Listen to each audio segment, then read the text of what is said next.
Tonight we travel to a cold country of dark water and white mountains more than 1,000 winters before your own evening. We are in the north in the age the later world will call the time of the Northmen, on the shore of a long narrow fjord in the land that will one day be Norway. The sun is going down behind the western peaks and the snow has turned the color of a banked fire. You stand on a low ridge above the water and let your eyes settle on the scene below. A single long house sits near the frozen shore, its turf roof heavy with snow, its timber walls dark against the white. From a hole in that roof a thread of wood smoke rises straight and slow into the windless air. Down at the water's edge a wooden ship lies pulled up on the gravel, resting. This is a farm and a hall and a home, all gathered under one long roof. Perhaps 30 souls live here, straight and slow into the windless air. Down at the water's edge a wooden ship lies pulled up on the gravel, resting. This is a farm and a hall and a home, all gathered under one long roof. Perhaps 30 souls live here, a family and its people, with their cattle and sheep sheltered close against the dark. By the measure of the great cities far to the south, it is a small and quiet place. To the people who raised it, in this hard and lovely land, it is the whole of the warm world. The cold is clean and enormous. You can feel it lifting off the snow and the water, the kind of cold that makes the air taste faintly of iron and pine. The wind that worried the ridge all afternoon has dropped away, and in its place there is a great northern stillness, broken only by the small far creak of ice settling somewhere out on the fjord. We are in no hurry tonight. We have all the long darkness ahead of us, the deep winter night that in these latitudes can swallow nearly the whole of the day.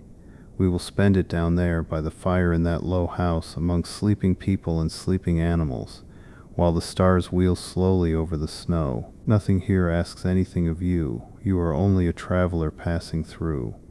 Let the day you carried up this ridge begin to slip away the way the last light is slipping off the peaks.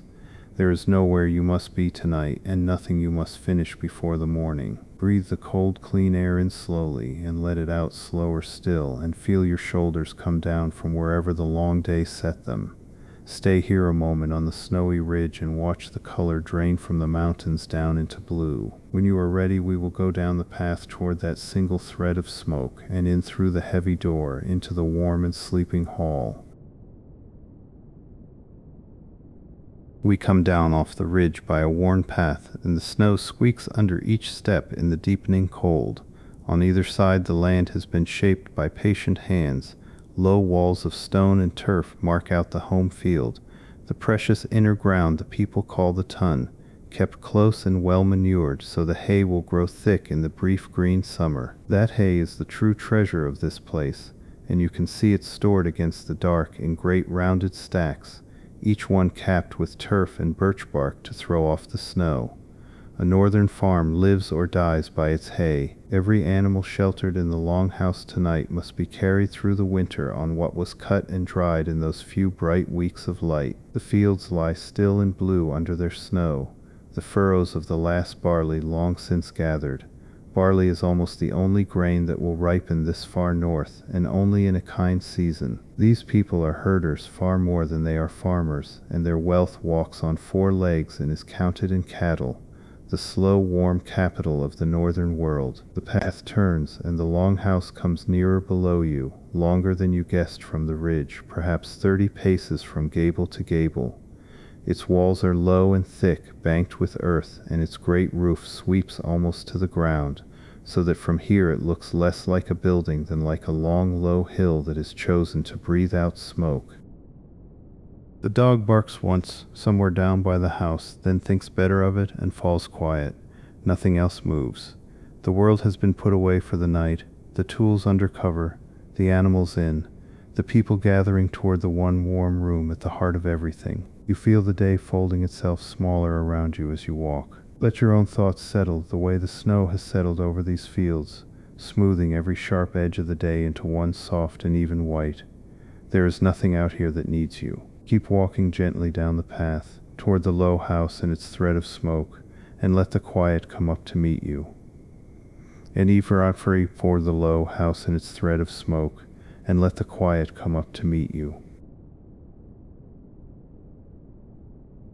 Before we go in, let us walk a moment along the shore where the ship lies sleeping on the gravel. She is the proudest thing this farm owns, and in the failing light you can see why. She is long and lean and low, built of overlapping oak planks riveted clean against one another, a way of building the people call clinker, each plank lapped over the one below like the feathers of a wing. This is the kind of ship that carried these northern people out across the whole known world, west to Iceland and Greenland and the edge of a continent no southern map yet knew, east down the great rivers to the markets of Constantinople. A hull like this could ride the open ocean and still slip up a shallow river, drawing barely the depth of a tall man's knee.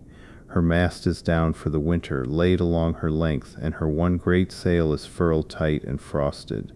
That sail is a marvel hidden in plain sight, a single square of woven wool that may have taken one woman the better part of several years to spin and weave. The voyage begins not at the shore but at the loom, in the long patient winters just like this one. At her stem rises the carved head you saw from the ridge, a long-necked beast looking out over the ice.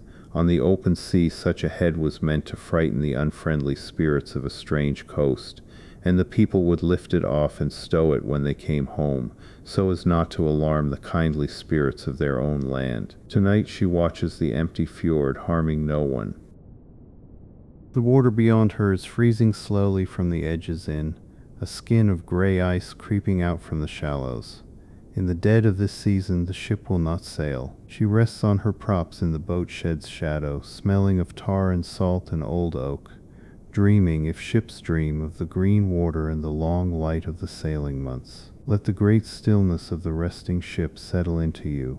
Everything that strives and travels has been drawn up safe onto the shore for the dark season, the way you are being drawn now toward warmth and rest. There is no voyage to make tonight. Turn with me from the cold water, and let us walk up at last to the house. The Longhouse has a low door at its lower end, and through it we step first not into the hall of the people, but into the warm, dim shelter of the animals. For under this one roof, the family and its beasts pass the winter close together, sharing their warmth against the cold. The air here is thick and living, full of hay and breath and the patient heat of large, quiet bodies. In the stalls stand the cattle, dark and broad and still, chewing slowly at the hay that was cut for them in the summer light. These are the most precious creatures on the farm, the measure of a household's wealth and the source of milk and butter and cheese through the lean months. A family that keeps its cattle alive until spring has won the hardest battle the north sets them. Beyond the cattle, the sheep are folded close, small and woolly and warm, the givers of the wool that becomes every sail and cloak and blanket in this world. There are goats, too, sure-footed and curious even now, and somewhere a few pigs grunting in the straw. In autumn, in the month the people frankly call the slaughter month, many were killed and salted and dried. These are the ones kept back to carry the line forward. You can feel how the heat of all these bodies rises through the house, a slow gift of warmth climbing toward the people sleeping at the upper end. Nothing is wasted here, not the heat of a cow, nor the dung that will feed the home field, nor the long winter hours which are filled with mending and spinning and the telling of old tales by the fire. The animals take no notice of you. A cow turns her great head, breathes out a cloud of warm steam, and returns to her hay. A lamb shifts against its mother and is still. The lamps throw small, steady pools of gold along the stalls, and the shadows between them are deep and soft and untroubled. Let the warmth and the slow breathing of the animals begin to slow your own breath in turn. There is something very old and very safe in this, the sleeping herd, the full mangers, the roof overhead. Stand a moment among them in the gold and the dark, then come with me through the inner door, toward the great fire of the hall. Between the byre and the hole there is an inner door, and it is worth pausing at, because the people who built this house did not waste their care on plain things. The door itself is heavy, planks of split timber bound and hinged with iron that was won with great labor from the bogs and worked at the forge. To own worked iron in any quantity is a quiet sign of a prospering house. Around the door the timber has been carved. In the low light you can just make out the pattern. Long sinuous beasts woven into and through one another, gripping themselves in the border with little clawed feet. a knot of animals that has neither beginning nor end. This is the art these people love, and they set it on the things they value, on door frames and bedposts and the prows of their ships. There is no clear line in this house between the useful and the beautiful. The same hands that mend a net or shoe a horse will carve a sleeping beast into a chair, simply because a thing worth making is worth making well. The carving is not signed and not boasted of. It is only there, patient in the wood, for anyone who passes close enough in the firelight to see it. Beyond the door the passage runs a little way into shadow, and at its end you can see a warm and shifting glow, the light of the great fire of the hall thrown along the floorboards. The air changes as you cross the threshold, warmer and full now of a different mix of smells, of wood smoke and tallow and ash, of wool and broth in the bodies of sleeping people. Somewhere ahead a log settles in the fire with a soft collapsing sound, and a brief brighter glow washes down the passage and fades. You hear very faintly the breathing of many sleepers, the small sounds a house full of resting people makes when it thinks no one is listening. We are nearly in now at the warm heart of the whole long building. Let the carved door stand open behind you in your mind, and let the warmth ahead draw you gently forward. There is nothing to do here but arrive, walk on softly down the glowing passage toward the long fire in the sleeping hall, and feel the last of the outside cold falling away from your shoulders. And here at last is the hall itself, the long warm room that is the whole reason for the rest. It runs the length of the house, a single great space under a high roof, and down the middle of it, like a river of light, runs the fire. Not a hearth in a corner, but a long trench of stone laid into the earthen floor, where the flames burn low and even from one end almost to the other. This long fire is the center of everything. By it the food is cooked and the iron is warmed and the wet wool dried. Around it the people gather to eat and to work and to tell their tales, and along the walls on either side they sleep. There is no chimney. The smoke rises gently and gathers under the high dark roof and finds its slow way out through a hole far above. Look how the hole is built. 2 rows of tall posts march down its length, dividing it into a wide central aisle and lower side aisles along the walls. Those posts carry the whole great weight of the turf roof, and the people have chosen the straightest and best timber for them, and some they have carved. The roof itself is lost in warm darkness above the reach of the firelight.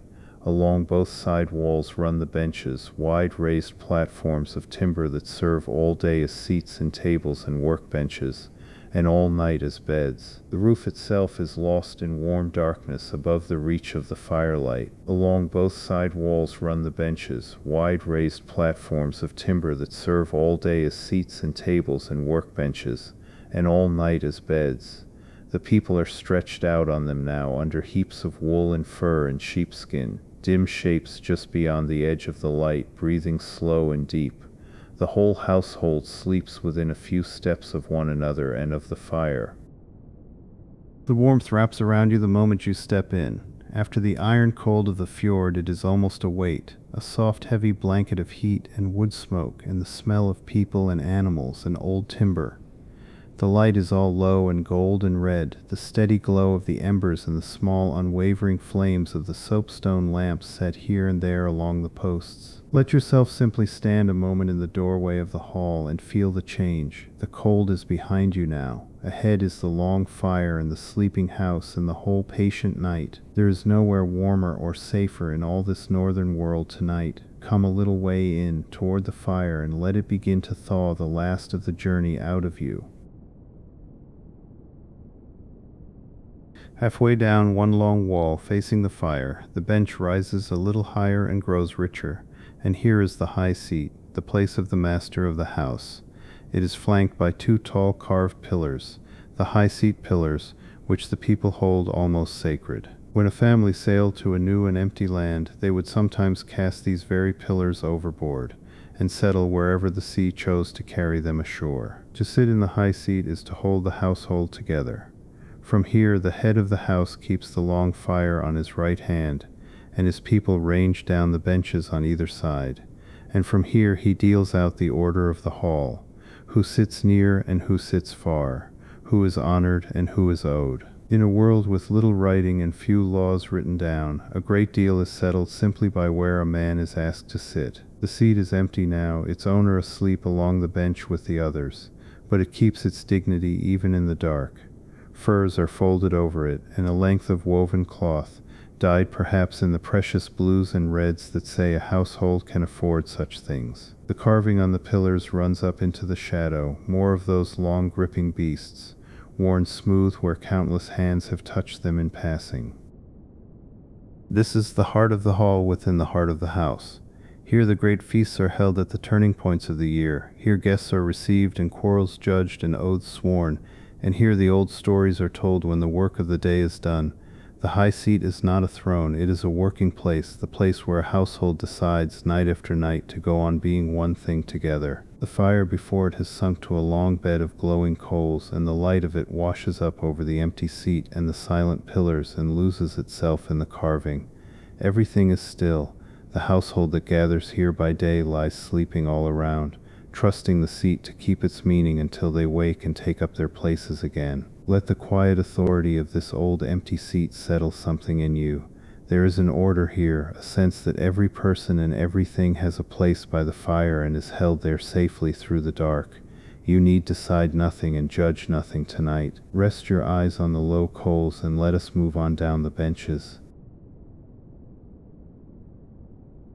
Earlier this evening, before sleep, the hall was loud. We have come in on the quiet after, but you can still read the shape of the feast on the benches, the carved wooden bowls stacked and wiped, the long boards that were laid across trestles for eating and now lean against the wall, the drinking horns hung up by their bronze-rimmed tips, empty and gleaming faintly in the lamplight. The horns are worth a closer look. A drinking horn cannot be set down without spilling, and the people have made a virtue of this. A horn passed around the fire must be drunk or passed on, and so the cup keeps moving and the company keeps drinking together, no one quietly holding back. Hospitality here is not a courtesy but a sacred duty, and a guest is fed and warmed before he is even asked his name.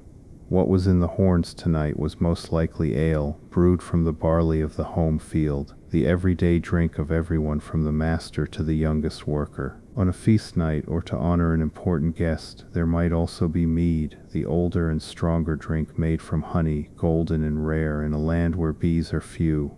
The people sing that mead is the very drink of poetry and the gods. The food has been carried away, but its memory hangs in the air.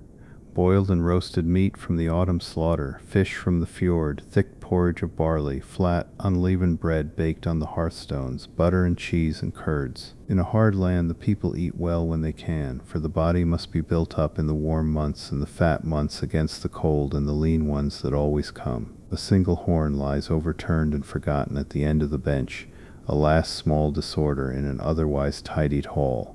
Tomorrow it will be scoured with sand and hung back in its place. Tonight it rests where a sleepy hand left it, catching one thread of firelight along its curve, while its owner snores softly somewhere down the bench under the firs. Let the warmth of a shared meal, even one you only imagine, spread through you now.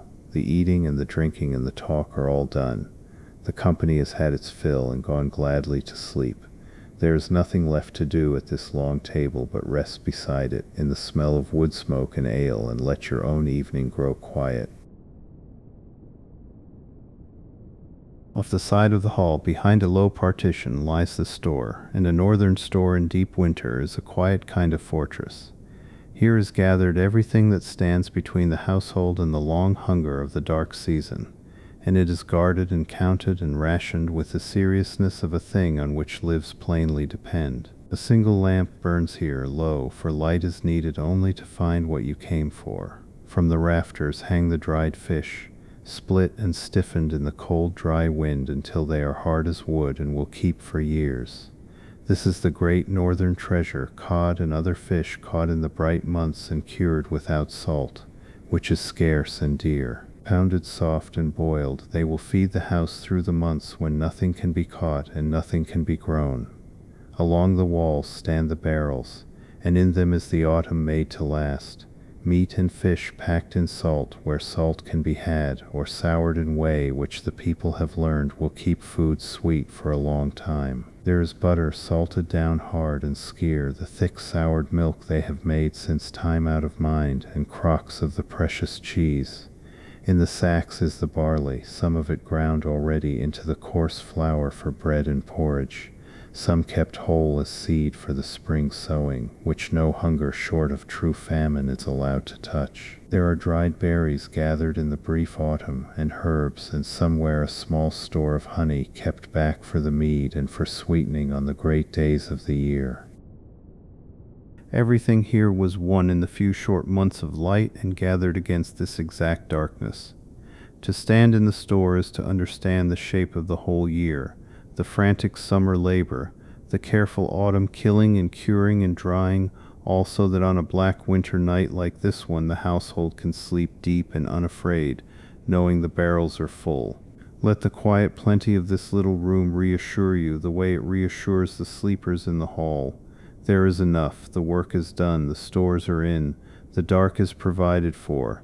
You need gather nothing and save nothing tonight. Let the worry of the providing fall away and come back with me toward the warmth of the fire. Against one wall, where the light is good by day, stands the loom, and though it is silent now, it is perhaps the busiest thing in the whole house. It is tall, a simple frame leaning against the wall, with the warp threads hanging straight down from a beam and held taut by rows of round clay weights near the floor. The weaver stands to her work and walks before it, passing the weft across by hand. It is patient, endless labor, and in this house and every house like it, it is mostly the work of the women, who carry the whole world of cloth on their shoulders. Every garment worn here, every blanket on every sleeping bench, every sack and strap and bandage, and above all the great sail of the ship on the shore, begins as raw wool and is turned thread by thread and row by row into cloth on a frame like this one. The numbers behind that quiet loom are quietly astonishing. A single sail for a longship might use the wool of hundreds of sheep and demand the spinning and weaving of years. When you stood on the shore and looked at the furled sail of the ship, you were looking at the work of many winters of evenings, much of it done in this very firelight by women whose names the sagas seldom trouble to record.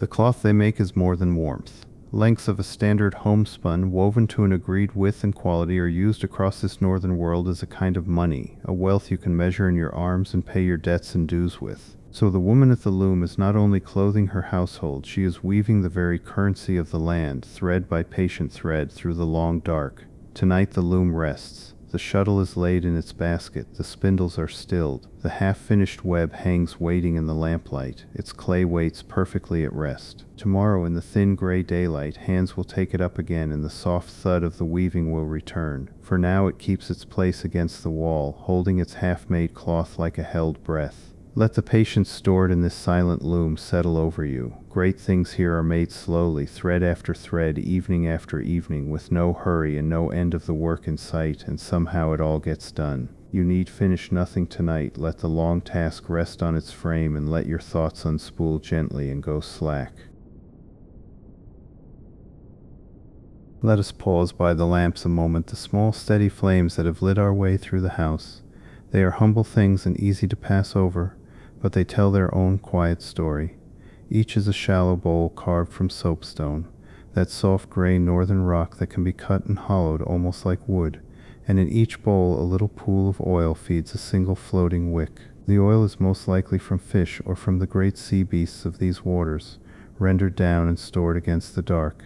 It burns with a small clean flame and a faint smell of the sea, and it gives just enough light to find a face across the fire, or a tool on a shelf. In a winter where the sun barely climbs above the peaks, this little manufactured light is precious beyond its size. The soapstone itself is a kind of wealth.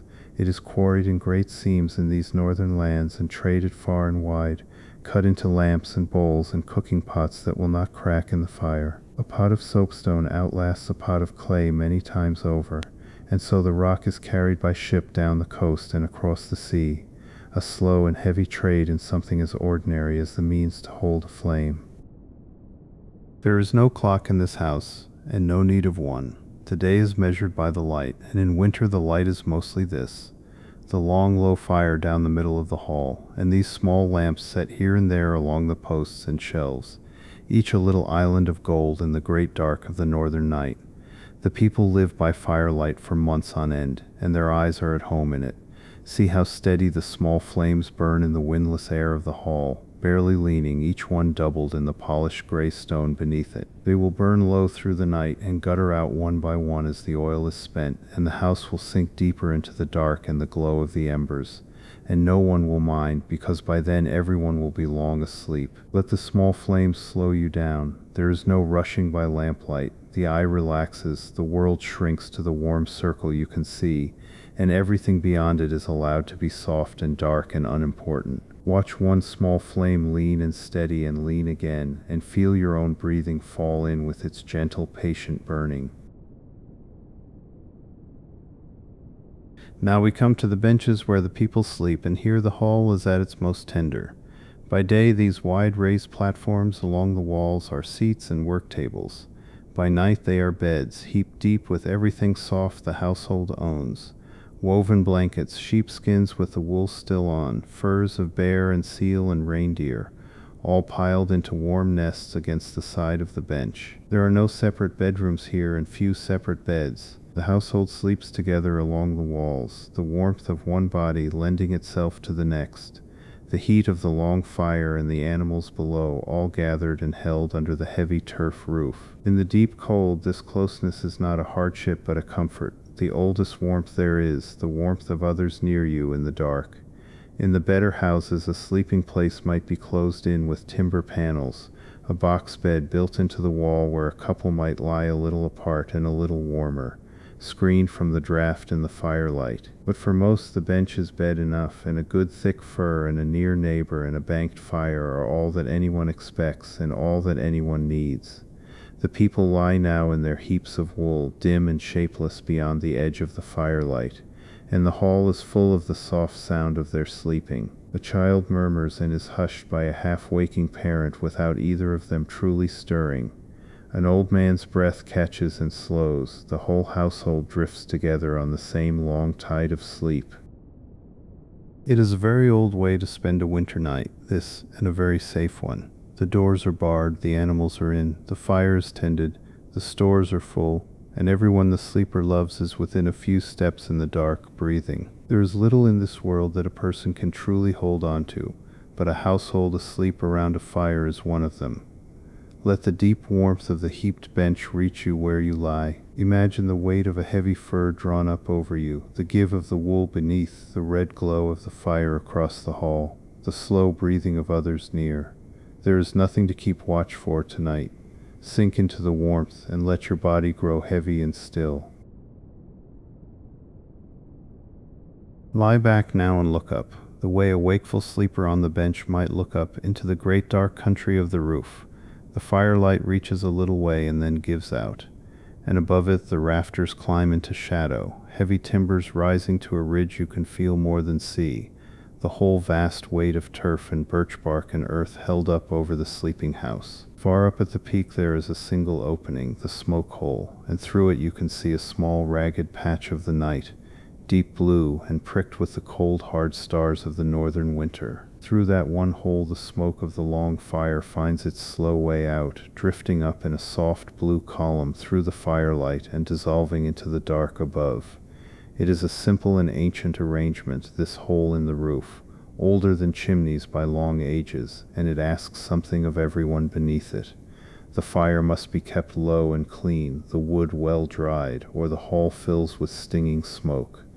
The upper air of the house is always a little hazed, and the rafters above are black and glossy with the soot of many winters of fires. That same smoke is not only a nuisance to be let out, it rises through the meat and fish hung in the rafters and slowly cures them, and it keeps the timbers dry and free of rot and the biting insects away. The house breathes through this one small wound in its roof, drawing the cold, clean air in low along the floor, and letting the warm, used air out high, a slow circulation that has kept such houses livable for 1,000 years.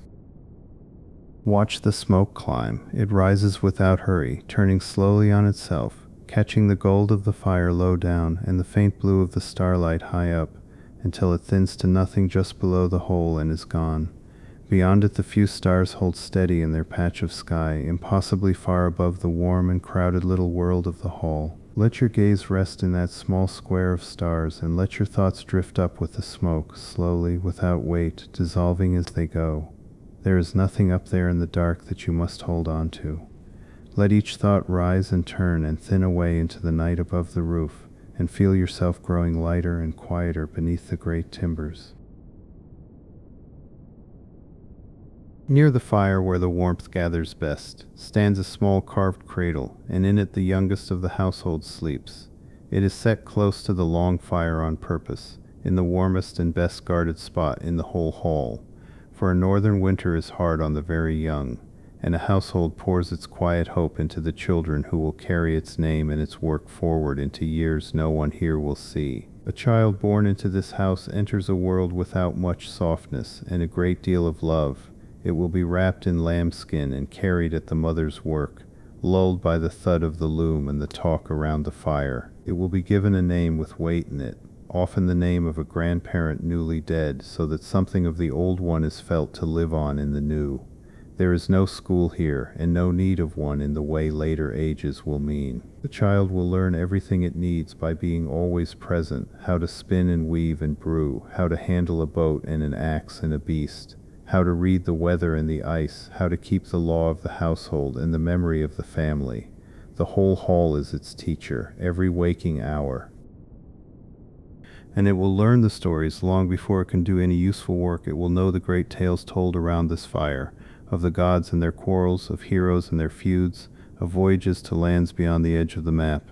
These stories are how a people without much writing carries its history and its law and its sense of itself, poured into each new child through the long dark evenings. For now the child knows none of this and needs none of it. It sleeps in its warm cradle by the fire, fed and dry and safe, while the whole household breathes around it in the dark. Its small life is the point of all the labor we have walked past tonight, the full stores, the tended animals, the loom, the ship, the banked and watchful fire. Let the deep peace of a sleeping child settle into you now. There is a kind of rest that the very young still know without trying, a complete and trusting heaviness, the body simply giving itself up to sleep in the warmth and the care of others. Let the deep peace of a sleeping child settle into you now. There is a kind of rest that the very young still know without trying, a complete and trusting heaviness, the body simply giving itself up to sleep in the warmth and the care of others. Let yourself remember that rest. Let yourself sink toward it, here in the firelight, safe. Let us look closer at the carving, for the wood of this house is full of quiet faces and watching beasts. On the posts and the chest lids and the ends of the benches where you might expect plain timber, the people have set their whole imagination loose. Knots of long-limbed creatures biting and gripping, the prows of imagined ships, and here and there a human face, square and calm and worn smooth by passing hands. Some of those faces are the gods. The people of this house keep many, and they are not distant or perfect beings, but powerful neighbors with strong tempers and clear likes and dislikes. There is Thor, the great red-bearded defender, who rides the thunder and guards the world of people from the giants of the cold and the dark, with his short, heavy hammer. Of all the gods he is the friend of the farmer and the sailor. There is Odin, older and stranger, the one-eyed wanderer who gave an eye for wisdom and hung himself on the world tree to win the secret of the runes. He is the god of poetry and of fury and of the dead, and he is not quite to be trusted, the way wisdom and war are not quite to be trusted. And there is Freyr and his sister Freya, who govern the harvest and the herds and the getting of children. Behind and beneath them all stands the great image these people hold of the world itself, a single vast ash tree, Yggdrasil, whose roots and branches hold all the worlds together, the world of people and the world of the gods and the cold worlds of the dead and the giants. At its foot sit three women who weave out the fate of every living thing, and not even the gods can unpick their work. None of this is written in a book in this house. It lives in the carvings and in the stories and in the small daily habits of respect. A word to Thor before a voyage, a portion left for the spirits of the land, a god's name set into a child's name. The faces in the wood are not idols to be bowed to so much as company to be kept, old powers sharing the long northern night. Let the calm, worn faces in the firelight keep watch a while, so that you need not. It is an old comfort, the sense of larger powers awake in the dark while you sleep, holding the worlds in their places. You need carry none of it tonight. Let the carved beasts hold their endless knots, let the gods keep their long quarrels and rest.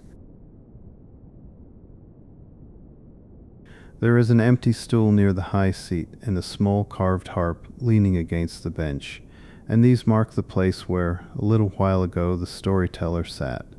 For when the food was cleared and the horns were going round, this hall did what such halls have always done in the dark months. It listened to the old tales, and to the poems made to honor the living and remember the dead.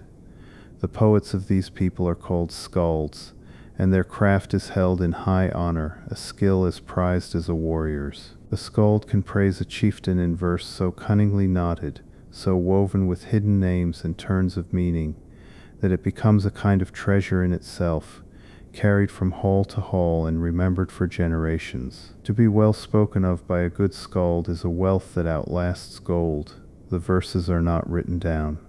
They are made to be remembered, locked into tight patterns of sound and rhythm so that they hold their shape as they pass from mouth to mouth across the years. The whole history travels this way, the deeds of kings, the settling of feuds, the discovery of new lands, the doings of the gods, all carried in the trained memories of poets and the long attention of nights like this one.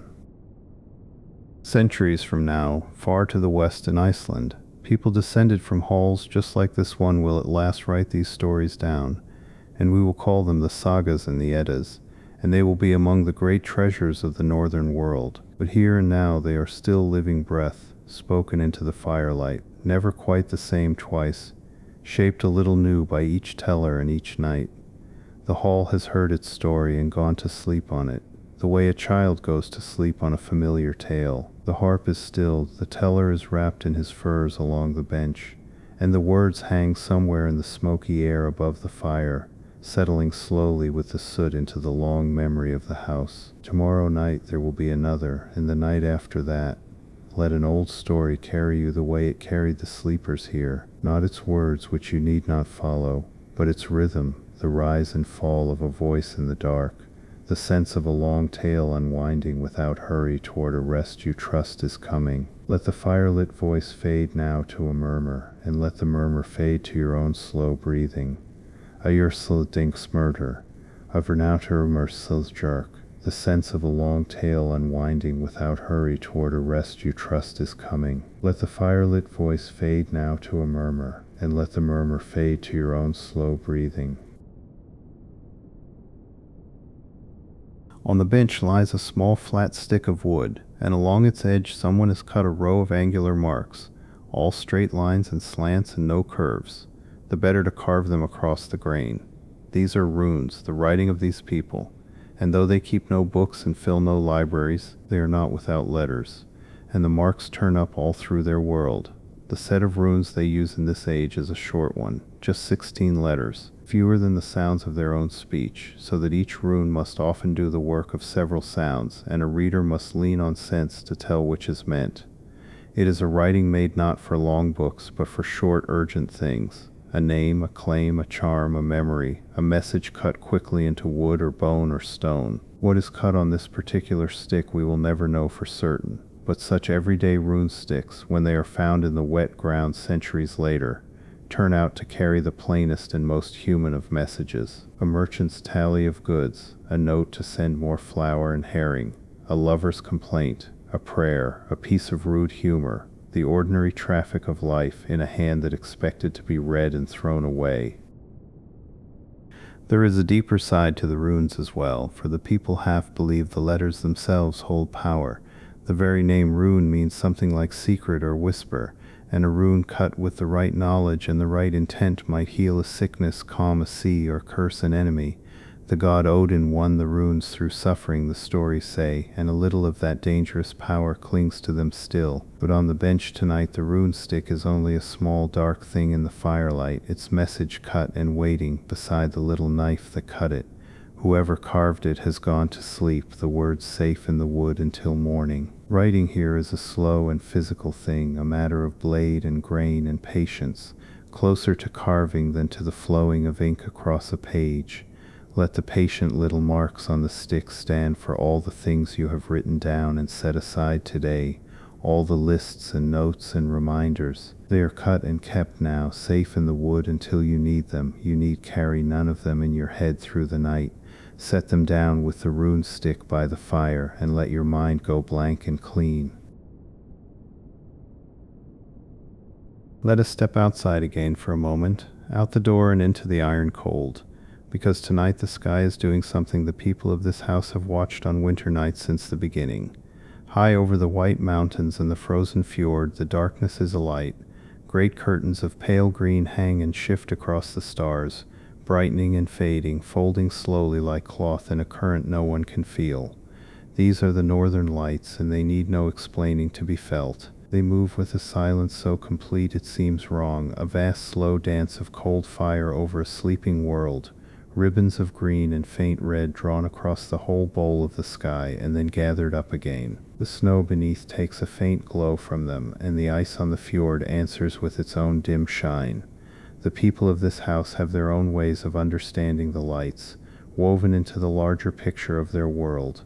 Some may think of the bridge the gods are said to have built between the worlds, a flickering road of fire reaching from the earth up into the home of the gods, guarded and shining across the dark. Whatever the story, the lights are taken as part of the order of things, neither feared nor fully explained.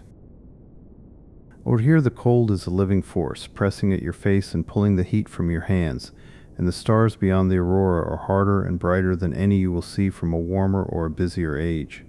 The whole settlement is one small dark shape on the shore, a long low house with a single faint gleam of gold at its smoke hole, the only warm light in a world of blue and white and silent green. It puts the warm crowded hall into its true place, this. All that life and breath and firelight is a tiny ember held against an enormous cold and beautiful dark, and the people in it know it, and that knowledge is part of why they hold so tightly to the fire and to one another. The lights do not care, and the people do not need them to. They only watch and wonder and go back in. Let the slow, silent dance of the lights empty your mind the way it empties the watchers. There is nothing to do before such a sky but stand and breathe and let it move. Watch the green curtains fold and fade and gather, slower than your own slowing breath, and feel how small and safe a warm sleeping place can be beneath so vast a quiet. Then come back in with me out of the cold. Before we go back to the fire, walk with me a few steps to the water source, the spring or the well that every settlement must have near at hand. For a house full of people and animals drinks a great deal, and in the deep of winter even getting water becomes a daily labor against the ice. A small timber roof keeps the worst of the snow off it, and a wooden bucket stands frozen to the rim. Out on the fjord the ice has thickened and spread until the water is locked away under a gray lid, cracking now and then far out with a long low boom that rolls between the mountains and dies. The world of water, which in summer is the people's great road and larder and joy, has gone hard and silent and shut. The ship sleeps on the shore because the sea itself is sleeping. Everything out here has slowed almost to stopping. The waterfall that thundered down the mountain in the melt is a frozen pillar of blue ice. The streams are silent under their snow. The very ground is iron, too hard to dig, so that the people must keep their dead above ground through the winter, in cairns or in the cold store, until the spring softens the earth enough to bury them. The dark season holds the whole land still. And yet the water under the ice is not dead, only waiting, the way the seed in the store is waiting, and the buds on the bare birch are waiting, and the people themselves are waiting, through the long dark, for the slow return of the light. These northern people live by this faith more than any other, that the sun, which has all but vanished, will climb again, and the ice will break, and the road of water will open. For now the well house stands silent over its frozen bucket, and the shore is a country of white and blue and black, beautiful and severe, and entirely at rest. Your breath smokes and hangs in the still air. The cold has a purity to it out here, a sense of the world pared down to its bones and sleeping, keeping nothing in motion that does not absolutely need to move. Let the great winter stillness of the frozen shore reach all the way into you. There is a deep permission in it, the permission the whole North takes in this season to stop, to hold still, to wait in the dark without guilt or hurry for a light that always in the end returns. Take that permission for yourself tonight. Stop, hold still, let the cold world hold you, and rest, stir. Near the path back to the house, a tall stone stands alone in the snow, and it is not a natural thing. It has been raised on purpose and carved, a slab of gray rock set upright with a winding band of runes curling around its face, and a single interlaced beast worked into the design. It is a memorial, a stone raised by the living to hold fast the memory of one of the dead. These raised stones are among the most lasting things these people make. Where the sagas are still only spoken and the rune sticks are thrown away, a stone like this is meant to stand forever, and many of them will, outlasting the houses and the ships and the names of nearly everyone else who lived. 1,000 years from now, this very stone may still stand in this very field, its runes still legible to those who care to learn them. The words it carries are almost always the same in their bones, however the carver dresses them. Someone raised this stone in memory of someone they loved. A father for a son lost at sea, a wife for a husband dead in a far country, a band of brothers for the one who did not come home. The stone names the dead and names the living who remembered, and asks in its plain way to be read. It is a deeply human thing, this raising of a stone, and it tells you something gentle about a people too often remembered only for their violence. They feared being forgotten more than they feared dying. To live on in the memory of those who came after, in a verse or a name or a carved gray stone in a snowy field, was the nearest thing to lasting that this hard world offered, and they reached for it with both hands. Tonight the snow has gathered soft at the foot of the stone, and the starlight picks out the curl of the runes along its face. Whoever raised it is themselves long gathered to the cairns and the mounds, remembered now only by the stone they made to remember another. And still it stands, doing its patient work, holding a name up out of the dark for anyone who passes to read. Let the quiet faithfulness of the standing stone ease something in you. The people you carry, the ones you fear to forget and fear to be forgotten by, are held more safely than you know, in stone and story and the long memory of love. You need not keep them all awake in your mind tonight to keep them. Let them rest in the stone's keeping, and rest yourself. Back near the house, but apart from it, stands a low workshop, and we look in only because by day it is the loudest and brightest place on the whole farm, and by night it is among the quietest. The fire here is long out and cold, banked and dark, for iron work is too dangerous and too smoky to do near the sleeping hall. A single small lamp shows the shapes of the tools at rest. This is where the smith works, and the smith is a person of weight in this world, for iron is the hard heart of everything the people do. The axe that fells the timber, the nails and rivets that hold the ship together, the blades and tools and cauldron chains and the rims of the drinking horns, all of it begins here, won and shaped by fire and hammer from dull lumps of ore, and the ore itself comes from a humble place, the bogs. In the wet ground of these northern lands, iron gathers slowly into rusty lumps that can be dug out, dried, and smelted down in a clay furnace into raw. The smith's craft sits close to magic in the old mind, and the great smiths of the stories are figures of awe and sometimes of menace, makers of cursed swords and cunning rings, kin to the dark dwarves who forged the treasures of the gods beneath the mountains. To take formless metal and give it edge and purpose by fire and will is a power that has always seemed a little more than human. But tonight the anvil is cold and the hammers lie still, the tongs hung up, a row of new-made nails and a single bright blade laid out on the bench, finished and waiting. The fierce heat and noise of the working day have drained away entirely, and the workshop holds only the small steady lamp and the smell of cold ash and iron, and the deep quiet of tools that have done their work and been laid down. Let the deep rest of the cold workshop reach you. Even the fiercest fire is allowed to go out at night, even the hardest work is allowed to be set down, even iron is allowed to lie still and cool in the dark. Whatever you have hammered at today can be laid on the bench beside the quiet anvil now, finished or not, and left to the morning. Lay it down and let your hands fall open and rest. A little apart from the living, on a low rise within sight of the house, lies a mound, and it too belongs to the knight and the household, for it is a grave.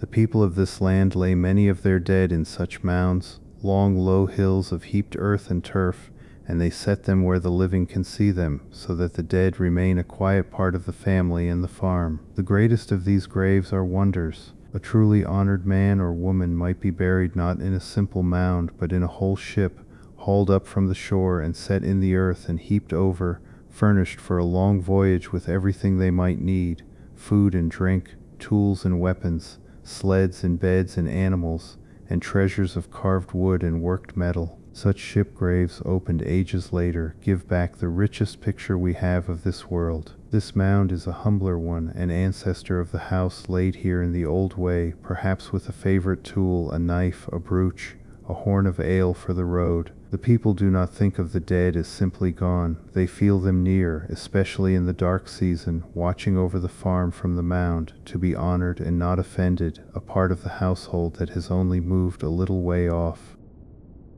There is fear in this nearness, but more often there is comfort. To be buried on your own land, within sight of your own hall, gathered to the others who worked the same fields and sailed the same fjord, is not a lonely end here. It is a kind of staying.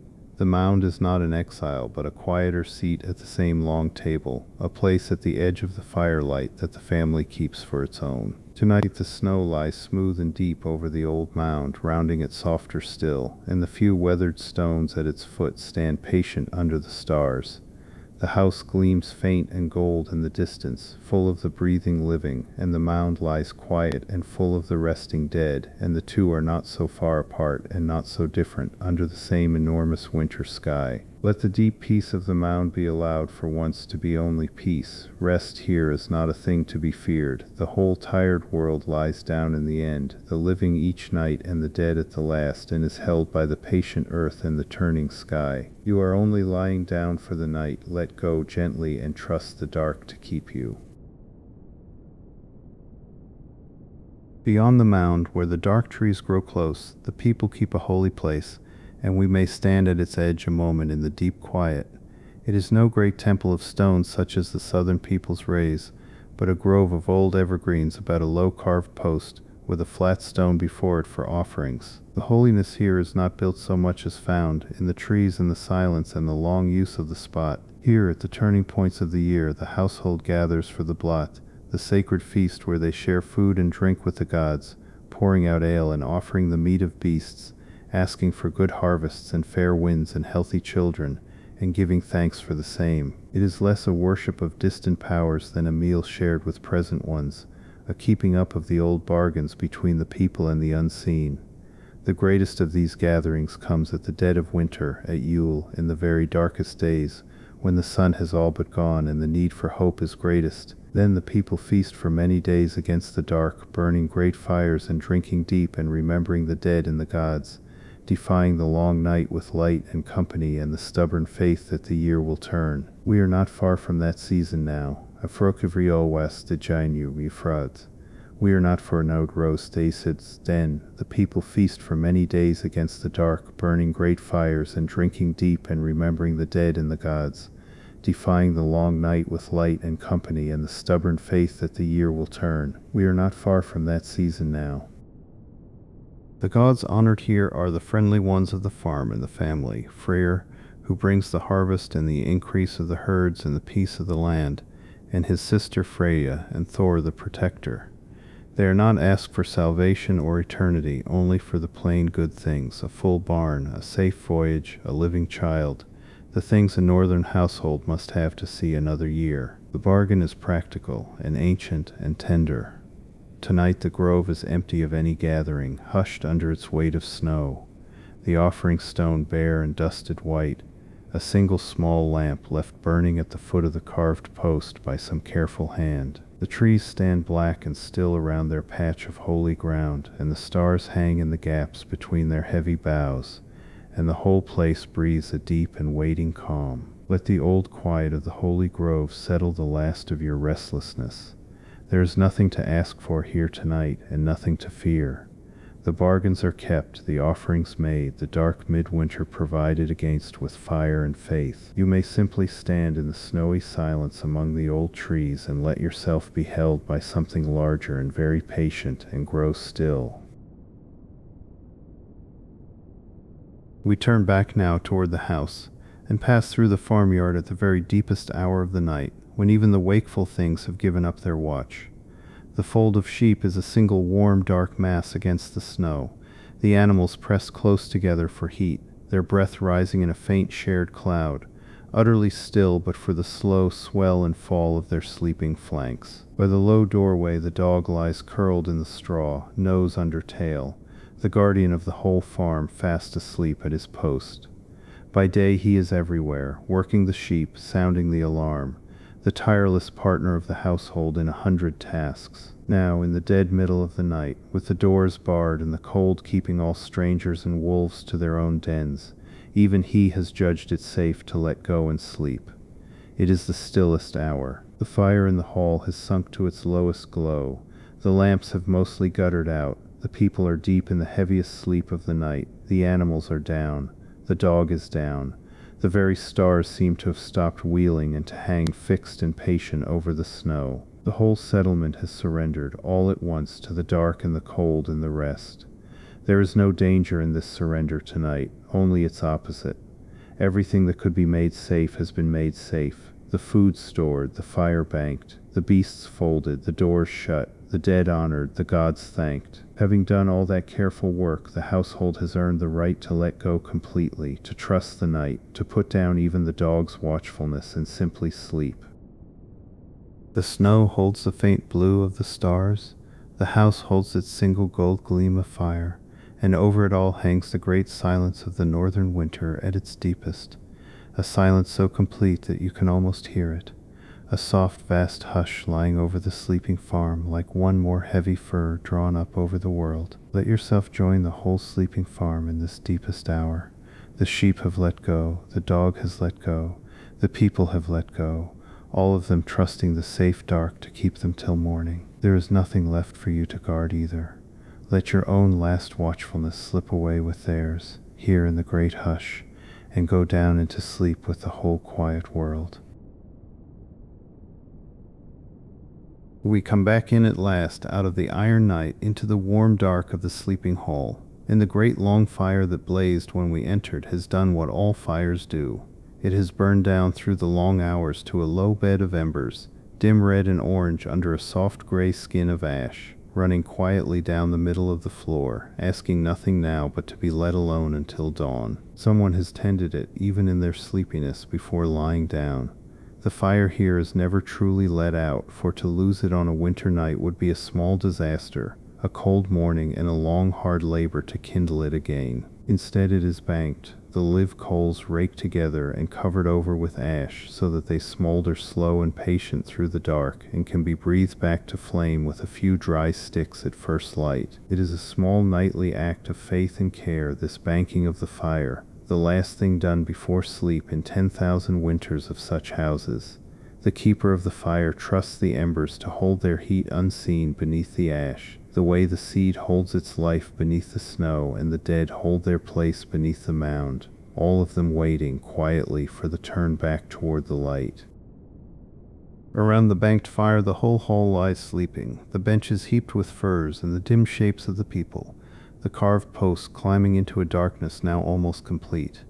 The last lamp by the high seat has burned down to a small failing flame, leaning, recovering, leaning again, very near the end of its oil. Soon it too will go out, and the hall will be lit only by the deep red breathing of the coals. This is the bottom of the night, the still point before the slow climb back toward morning. The house has done everything a house can do to be safe and warm and whole, and now it simply sleeps, gathered close around its banked and faithful fire, while outside the cold holds the fjord and the mountains and the stars in its enormous patient hand. Let the dim warmth of the banked embers be the last thing you hold tonight. Like the fire, you need not blaze any longer. You need only smolder gently, safe under the soft ash of sleep, keeping your warmth quietly through the dark, trusting the morning to come and to ask nothing of you until it does. Let the red glow soften and blur, and let yourself at last go all the way down into rest.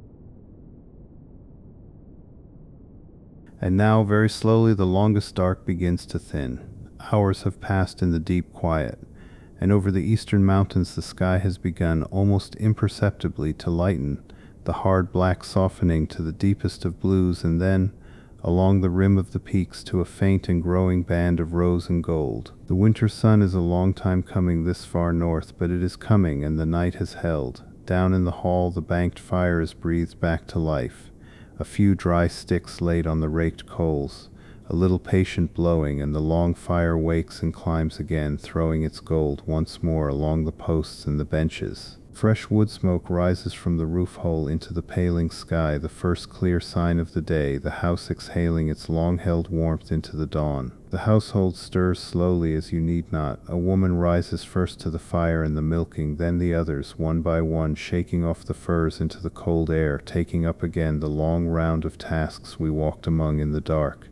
The animals to be fed and milked, the fire to be built, the loom to be taken up, the water to be fetched from the frozen well. The day begins exactly where the day before left off. This is how the North is crossed, not in one great heroic effort, but in 10,000 such nights survived, and 10,000 such mornings begun, fire banked and fire woken, hay cut and hay fed out, wool spun and cloth woven, the same patient round turning season after season, generation after generation, in this one long house on this one cold shore at the edge of the world.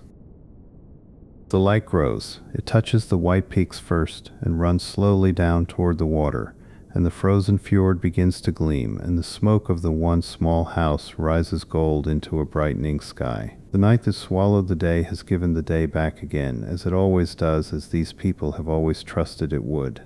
The world is made new once more, quietly, without fuss, on a snowy northern morning 1,000 years ago. But that waking is for them, and not for you. You have crossed the whole long night with this sleeping house, from the dusk on the ridge to the dawn on the peaks, and you have nowhere to rise to, and nothing to begin. Let the household take up its day without you. Stay in the warmth under the firs by the waking fire, and let the soft gray morning light wash over you while you sink the last little way down into sleep. Rest now, traveler, in the warm and waking hall, and let the long bright morning come without you. Good night.